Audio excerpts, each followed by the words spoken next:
Dear Myself, 내가 없는 당신에게 쉬운 네 번째 에피소드를 시작합니다. 내가 없는 당신에게 팟캐스트는 한국 시간으로 매주 금요일에 업로드되고요. 스포티파이, 애플 팟캐스트, 유튜브, 그리고 네이버 오디오 클립에서 만나보실 수 있습니다. dearmyself.org로 가시면 홈페이지에 저희 채널에 대한 더 자세한 내용을 보실 수 있으세요. 감상평이나 사연 속에 그 밖에 어떤 내용이라도 인스타그램 DM이나 이메일로 소통하실 수 있습니다. 2025년이 되면서 저는 드디어 심적으로 제가 스스로 중년의 나이에 있다는 것을 받아들이게 된 것 같아요. 사전상으로야 청년의 나이대가 훨씬 이미 지났지만 그래도 여러 가지 이유로 그래도 난 아직 젊지 않을까 하는 생각 좀 하고 살았었는데 그러면서 나이에 대해 생각하려 하지 않고 부정하려는 성향도 좀 있었던 것 같은데 지난해 여러 가지 일들을 겪어서 그런지 아니면 그런 때가 왔는지는 모르겠지만 이제는 내가 중년이고 인생의 다른 스테이지를 살아가고 있다는 것이 이해되고 받아들여졌을 뿐 아니라 나이가 드니 좀 좋은 것도 있구나 하는 생각까지 하게 됐으니 제가 이제 좀 철이 든 것일까요? 나이가 들어서 좋은 점 중에 하나는 전전긍긍하고 아둥바둥하는 시간들이 좀 줄어들고 삶과 관계를 조금 더 편안하게 받아들일 줄 알게 된 것 같아요.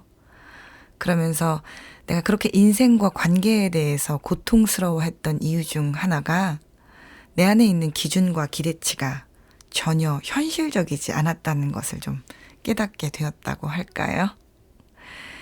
현실에 존재하지도 않는 너무 높은 기준이나 기대치를 가지고 있게 되니 어떤 것도 만족스럽게 느끼지 못하고 많은 경우 나를 실패자나 패배자로 만들었던 것이죠.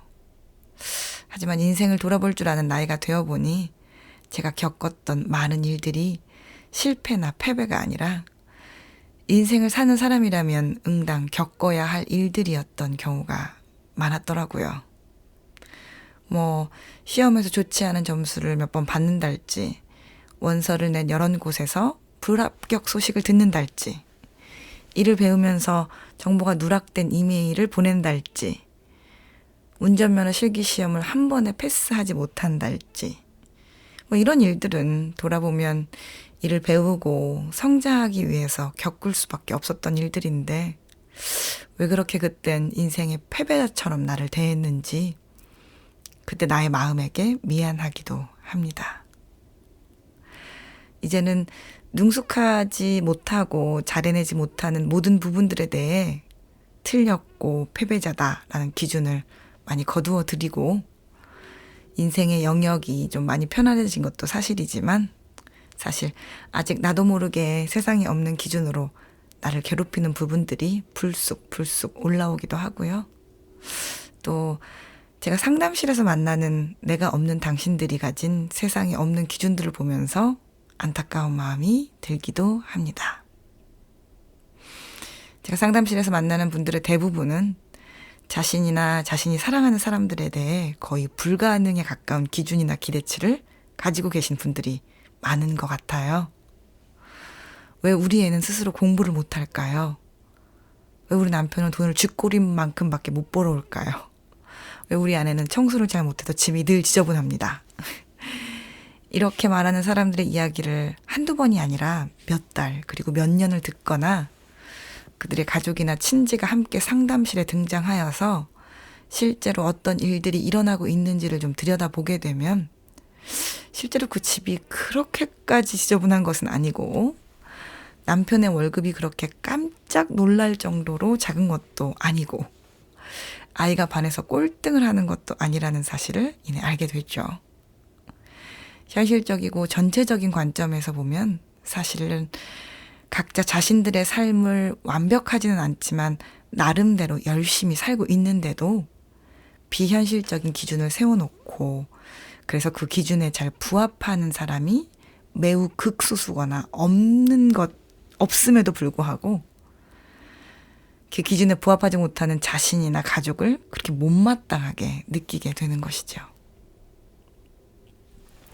대학 입시를 준비하는 10대 학생을 오랜 기간 상담한 적이 있었습니다.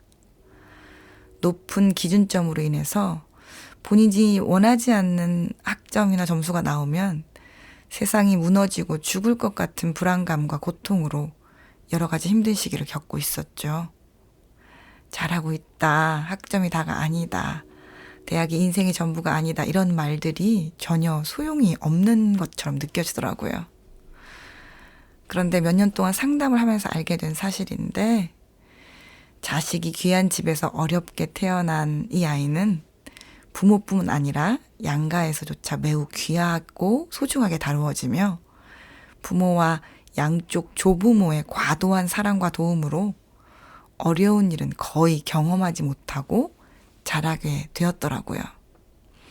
필요하다고 말하기 전에 필요 이상의 것들이 늘 준비되어 있었고 실패할 요소들은 미리 다 제거를 해주어서 아이가 겪을 부정적인 요소들은 늘 최소화되어 있었던 것이죠.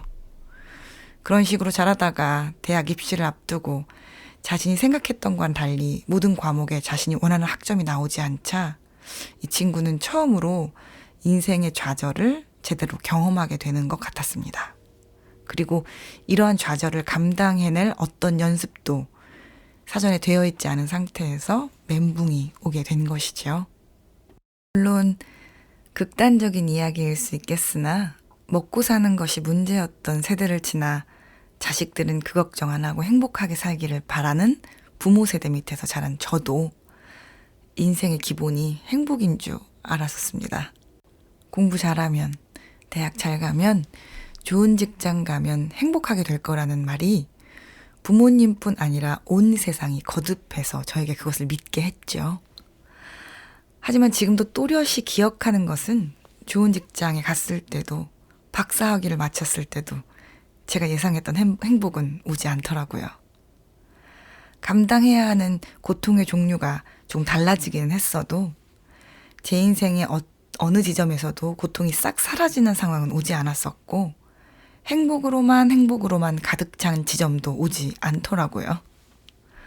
아주 오랫동안 아마도 내가 더 좋은 직장에 가지 못해서 더 나은 학위를 받지 못해서 그런 일이 나한테 안 일어나는 거 아닌가 라고 생각했었는데 그것은 제가 가지고 있었던 불가능에 가까운 세상에 없는 기준 때문에 일어나는 것이라는 사실을 알게 되었습니다. 지난 35번째 에피소드에서도 말씀드렸었는데 이제까지 살고 보니 공부를 더 하고 보니 여러 사람들을 만나 상담하고 보니 제가 오랫동안 믿어왔던 행복은 어쩌면 세상에 존재하지 않는 것이었고 인생의 기본값은 고통일지도 모르고 그러니 행복하게 산다는 것은 이 고통이 완벽하게 제거된 행복이 아니라 그 고통을 딛고 그 고통을 가지고도 내가 나를 소멸하지 않고 사랑하면서 만나게 되는 기쁨과 행복을 누린다는 말이었다는 것을 조금씩 배워가게 되었습니다. 물론 그런 것들을 배워가는 중이라고 해도 그 전에 있었던 뿌리 깊이 내 안에 내려진 세상에 없는 것을 꿈꾸는 내가 완전히 사라진 것은 아닙니다. 요즘도요, 운동하러 가면 왜 내 몸은 인스타에 나온 여자들처럼 안 되지? 나도 모르게 그런 생각이 나거든요. 그 여자는 애도 셋이나 낳고 나보다 나이가 많은 사람인데도 몸매가 저렇게 멋있게 생겼는데 왜 나는 안 되지? 나도 모르게 나를 다그칩니다. 물론 달라진 것이 있다면 예전에는 그렇게 나를 다그치는 것을 멈추지 않고 결국 자기 소멸까지 끌고 갔다면 이제는 오래가지 않아 다그치는 것을 멈추고 인스타에 나온 애 셋 있는 여자의 삶을 내가 알지 못하고 그가 가진 고통도 내가 알지 못하고 또 그게 뽀샵일지 설정샷일지 알지 못하고 그러니 고통도 없고 설정도 없고 뽀샷도 없이 40대 아줌마가 모델 같은 몸매를 갖고 있어요 하는 것은 세상에 없는 기준이니까 나와 그것을 비교하지 말고 나는 건강을 위해 운동하는 거니까 80대에도 두 발로 뛰어다니는 할머니를 꿈꾸는 거니까 나는 현실적으로 하루 30분 이상은 운동을 못하니까 라고 나를 다독거리면서 세상에 있고 또 현실적인 기준으로 나의 기준들을 정리하곤 합니다. 그리고 이내 이제까지 세상에 없는 기준으로 얼마나 나를 다그치고 못살게 굴고 열등감을 증폭하고 상처냈는지를 생각하면 나에게 미안해지기도 하고요. 여러분들은 어떤 기준으로 자신을 평가하시나요? 어떤 기준으로 내가 사랑하는 사람들을 보시나요? 안 그래도 자기 소멸을 경험하고 내가 없는 당신으로 사는 우리들에게 세상에 없는 기준을 가져다 대며 왜 이렇게밖에 못하느냐고 묻는 것은 참으로 가혹한 일이 아닐 수 없습니다. 대충 살자는 말이 아닙니다. 목표 없이 살자는 말도 전혀 아니고요. 열심히 하지 말자는 말 절대로 아닙니다. 다만 우리가 가진 기준이 세상에 없는 것인지 있는 것인지는 돌아볼 필요가 있다는 말입니다. 돈도 잘 벌어오고 승진도 팍팍하고 외부에서도 매우 인정받으며 가정적이어서 집안일도 매우 잘하고 배우자를 깊이 배려하고 공감을 잘하고 자녀들에게도 다정한 사람은 세상에 없습니다. 드라마나 영화에는 가끔 나오기는 합니다만 현실에는 없을 가능성이 매우 큽니다. 혹시 번뜩 떠오르는 누군가가 있다면 사람들은 모르는 큰 구멍을 숨기고 살 가능성이 훨씬 높습니다. 살림도 잘하고 아이도 매우 지혜롭게 키우고 요리도 수려하게 하며 몸매도 엄청 좋고 여러 사람들과 조화롭게 잘 지내는 사람도 현실에는 없습니다. 스스로 공부 잘하고 속도 한 번도 안 썩이고 늘 우등생으로 지내다가 좋은 직장 얻고 좋은 배우자 얻어 첫째 낳고 둘째 낳고 사는 자녀도 세상에는 없습니다. 드라마나 옆집에만 있는 허구입니다. 실제로 뚜껑을 열어보면 안 되는 일 투성이, 어려운 일 투성이, 고통스러운 일 투성이로 사는 것이 인생이고 그것이 정상적인 범주 안에 있는 인생일지 모릅니다. 그러니 자기 소멸을 경험한 내 친구들이요. 제발 세상에 없는 것들과 우리를 비교하여 볼품없고 쓸모없는 패배자로 나를 만들지는 맙시다. 돈은 못 벌어도 다정하다면 훌륭하고 정상이고요.